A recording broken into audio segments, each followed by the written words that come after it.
నేను ఇక్కడున్న పిల్లలందరికీ 2-3 విషయాలు చెప్పాలనుకుంటున్నాను. జీవితంలో మనందరం ఒక లక్ష్యం పెట్టుకోవాలి. అంటే 5 సంవత్సరాల్లో మీరు ఎక్కడ ఉండాలనుకుంటున్నారు. ఫర్ ఎగ్జాంపుల్ 10th క్లాస్ లో ఎంత మార్కులు తీసుకొద్దాం, దాని తర్వాత మనం ఇంజనీరింగ్ ట్రాక్ వెళ్దామా, అంటే ఎంపీసీకి వెళ్దామా, బైపీసీకి వెళ్దామా, ఎంబైపీసీకి వెళ్దామా, లేదంటే సిఈసీకి వెళ్దామా, ఇతర ట్రాక్స్ కి వెళ్దామని ఇప్పటి నుంచే మనం ఆలోచించాలి. ఒక టార్గెట్ పెట్టుకోవాలి.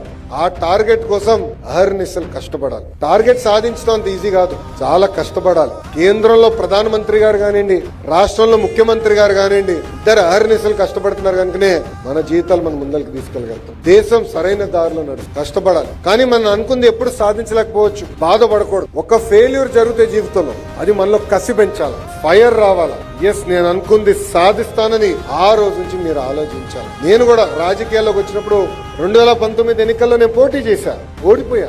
5,300 ఓట్లతో ఓడిపోయా. ఓడిపోయిన రోజు నాకు బాధ కలిగింది, ఆవేదన కలిగింది. కానీ ఆ బాధ ఆవేదన నాలో కసి పెంచి 5 సంవత్సరాలు అక్కడనే కష్టపడి 91,000 మెజారిటీతో ఆ సీటు నేను గెలిచా.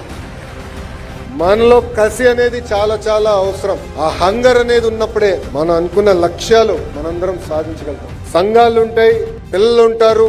ఏ చిన్న సమస్య ఉన్నా మిమ్మల్ని బ్లేమ్ చేస్తారు. మీకు ఆ శాఖ అవసరమా అని నన్ను అడిగారు. ఆనాడే చెప్పా, నాకు కఠినమైన పనులు చేయాలని చాలా ఇష్టం. తప్పనిసరిగా విద్యాశాఖ మంత్రి అవుతాను. వ్యవస్థలో మార్పు తీసుకొస్తా.